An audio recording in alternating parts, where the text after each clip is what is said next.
Magandang umaga, kabayan. Ang ina mo kupal. Ang ina ng oras, oh. Dito kami ngayon, ano? Ano pangalan to, Bin? Camp Gising. Yan. At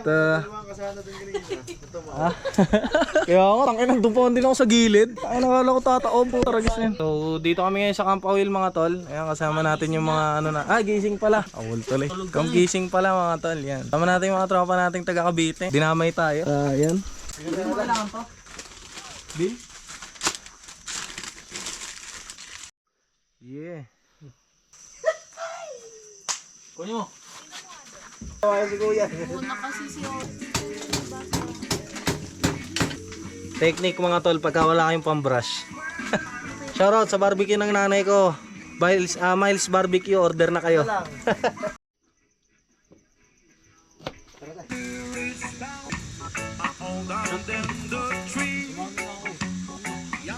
Na ako. Morning mga tol. Ligo tayo ngayon. Tama natin yung mga tropa. Morning, good morning mga idol. Mga idol. Sa tilapia. Tara. Dito kami ngayon sa pangalan ito, Bin? Camp Gising mga tol. So alas 6 ng umaga at medyo maulan. Medyo hindi ganun kagandahan ng panahon pero laban na to. So pakita ko sa inyo mga tol. So ganito siya kalinaw. Ayan. Kita nyo naman. Yan. Oh my God, mga tol.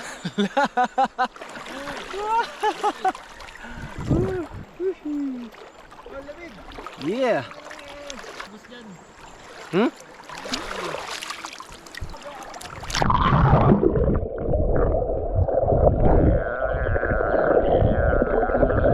Ano masabi mo, pre? Ano, makakaligo ka ba? Hindi, at tigasang bektog ko. Ikaw, Yat. Ano, Yat? Ano masabi mo, Yat? Urong burnik ko. Kumusta naman dito sa aming lugar, Bin? Masarap. Masarap. Ikaw, Yat? All goods. All goods in the hoods.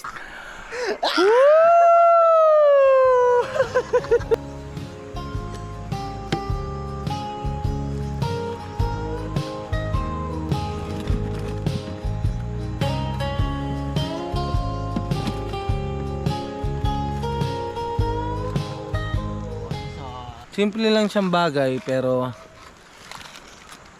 malaking bagay na to para sa akin.